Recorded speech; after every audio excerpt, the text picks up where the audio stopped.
Salut à tous. Alors aujourd'hui je vous propose un nouveau tuto pour vous expliquer comment remplacer la nappe d'alimentation de la caméra de votre Mavic Pro 1.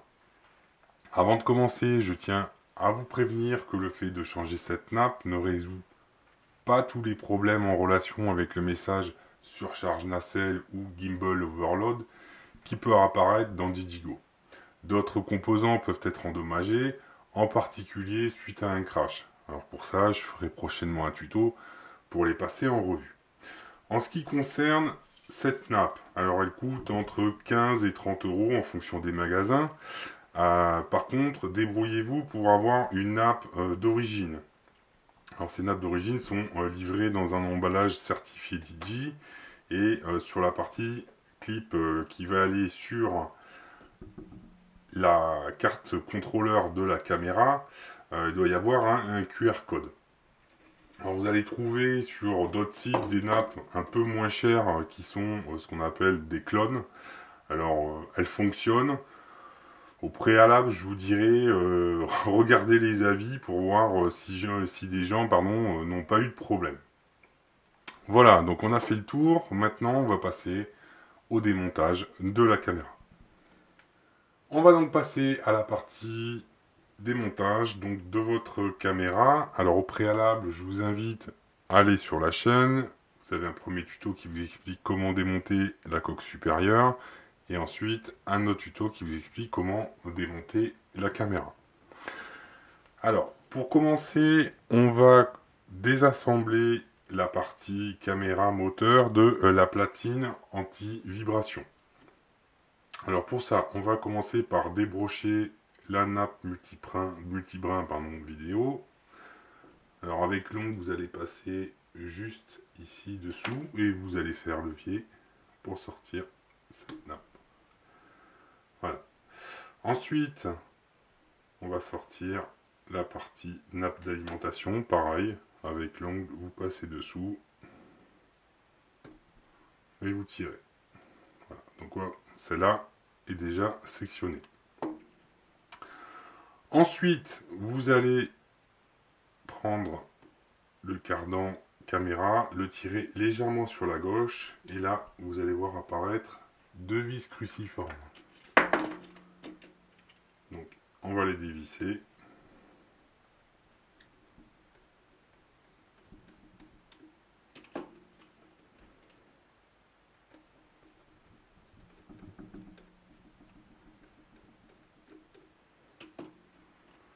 Voilà.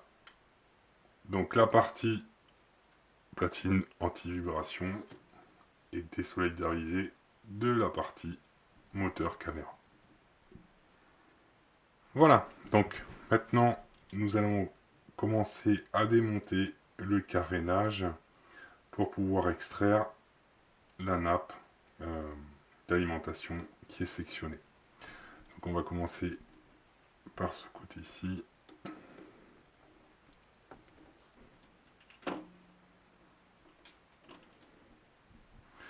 Ensuite, on va enlever ce carénage ici.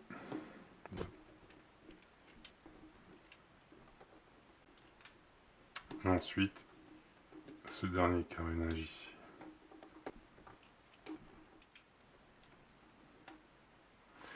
Voilà. Donc on va revenir ici. Donc ici on a un premier point de contact de la nappe qui est broché sur le premier moteur, donc avec une petite tête de tournevis fin, pardon. Vous allez passer dessous et la faire sauter. Voilà. Donc vous allez voir le silicone noir hein, comme d'habitude, qui est là pour maintenir la base de fixation de la nappe. Voilà. Ensuite, on va enlever le carénage ici. Vous allez trouver ici donc une nouvelle nappe fixée sur l'autre moteur. Donc toujours pareil. On la fait sauter. Voilà. Et ici, la troisième. Vous poussez donc la nappe multibrin.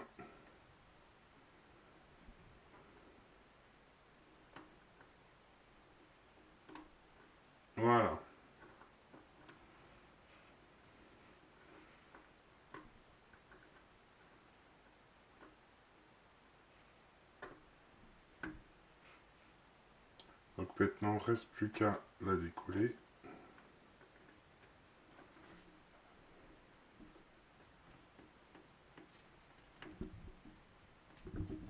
Il y a une espèce de scotch qui est autour. Il suffit de passer la tête du tournevis plat pour la décoller. Et ensuite, ici. Voilà.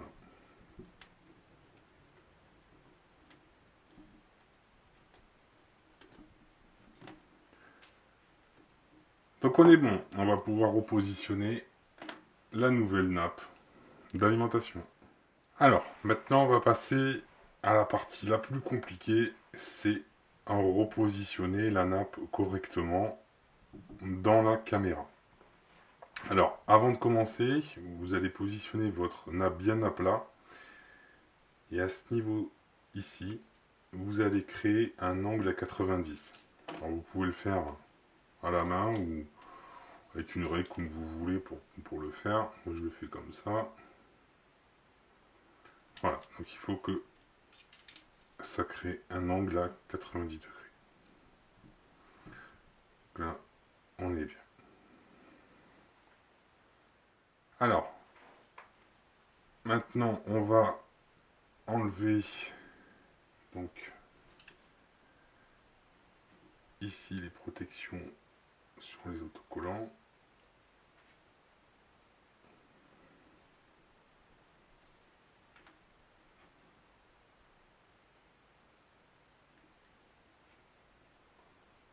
Voilà.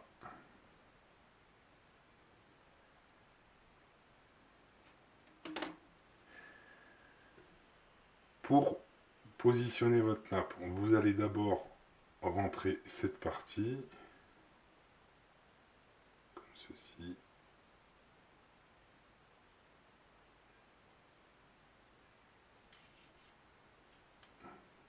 Voilà. Et votre angle de nappe doit venir se loger ici, exactement, sur le point 3. Alors là, vous allez légèrement la plier pour la rentrée.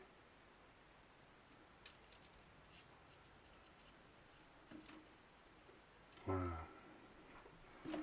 Donc moi, je vous conseille d'utiliser la pince épilée parce que, heureusement, j'ai des gros doigts et c'est pas super pratique pour moi. Tout ce qui est minutieux, j'utilise une pince à épiler. Donc là, c'est vraiment ici, là, cet endroit, c'est le plus pénible pour venir ajuster. Voilà. Donc maintenant, on va venir de nouveau rebrocher le nappe ici. Alors moi, toujours, j'utilise la pince à épiler pour m'aider.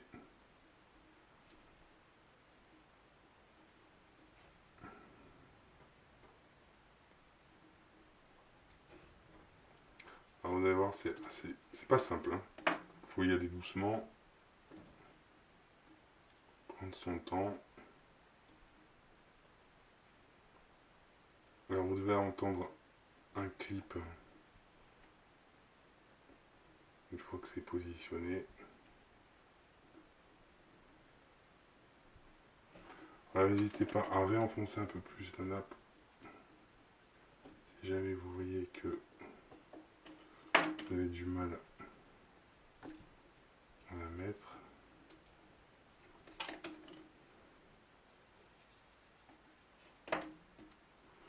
Ensuite, vous venez rabattre dessus et vous la clipez.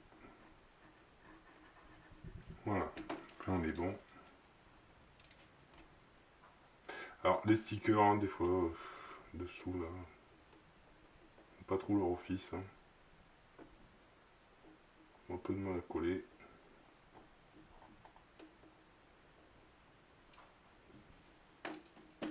Vous pouvez essayer de les repositionner avec la pince épilée.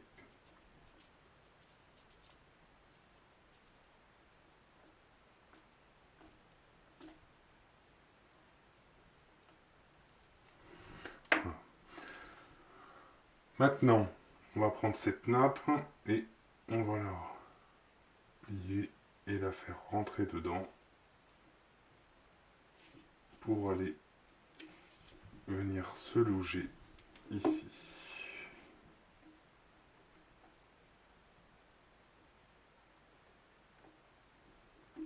Ceci.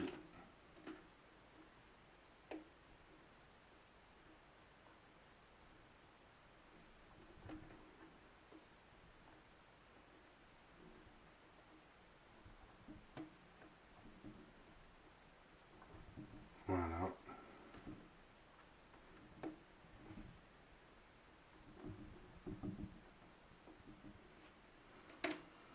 Donc on est bon.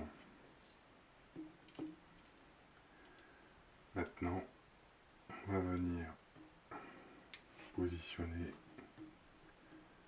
la dernière connexion ici.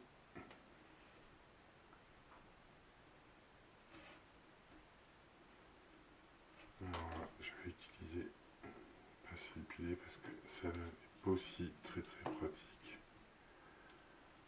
à mettre. Voilà. N'hésitez pas à bien appuyer. Hein. Vous entendiez un petit clic à chaque fois. Voilà. Donc on est bon. Ici, vous allez venir donner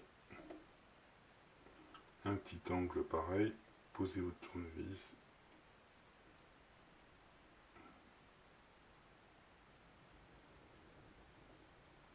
Voilà. Maintenant, on va remettre les caches.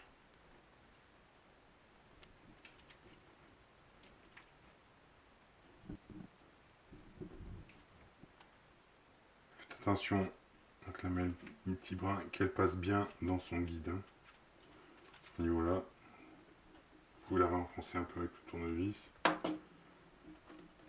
Je vérifie juste c'est bien positionné.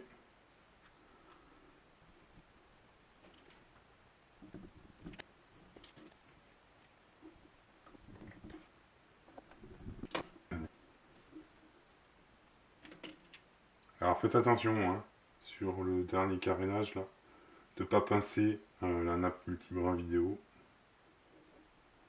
Ça peut arriver. Voilà, donc notre nappe a été remontée correctement. Peut-être la repositionner un peu mieux sur le côté. Alors, quand je vous l'expliquais, c'est pas super simple avec ces maudits scotch. Voilà. Donc maintenant nous allons la réassembler donc sur sa platine anti-vibration. Alors, maintenant on va venir retirer ici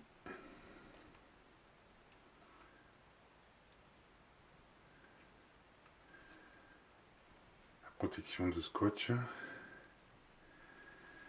et on va venir plaquer comme ceci jusqu'au trait blanc. Voilà.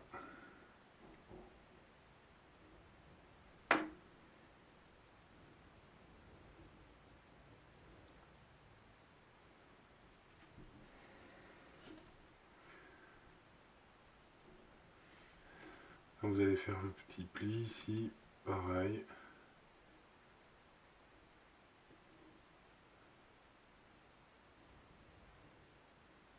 Voilà. Donc là, on est bon. Vous pouvez enlever le petit scotch bleu. Pardon, la protection de scotch. Et venir le positionner sur la partie du dessous.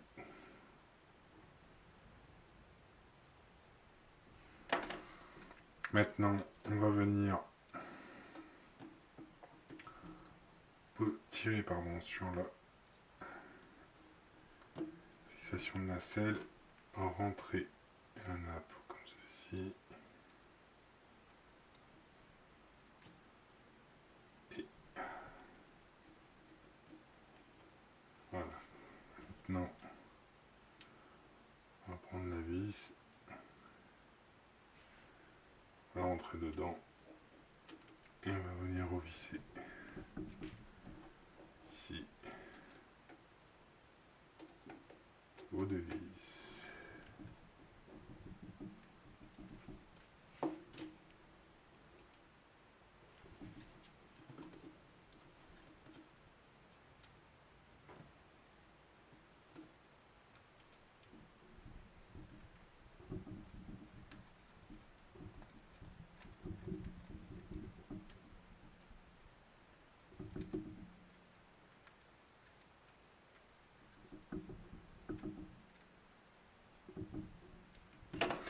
Voilà, on est bon. Maintenant, on va venir brancher l'alimentation en premier. Donc là, vous essayez quand même de bien le placer à plat, hein, que ce soit bien dans la position avant d'appuyer. Alors, c'est pas simple, hein, parce que des fois on voit pas bien.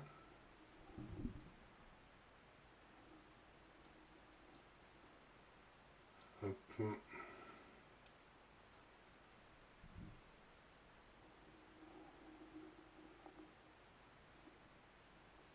Voilà. Alors, faut vraiment essayer de l'emboîter en une fois, pas en plusieurs fois, parce que on peut endommager dedans les parties de connexion. Pareil pour les vidéos, on en met dedans. Voilà, dans votre caméra est OK. Alors, il n'y a plus qu'à tester maintenant hein, pour voir si ça fonctionne. En tout cas, la partie nappe d'alimentation a été changée. Et donc je vous dis à un prochain tuto sur lequel on verra les pannes qui peuvent arriver sur les autres composants.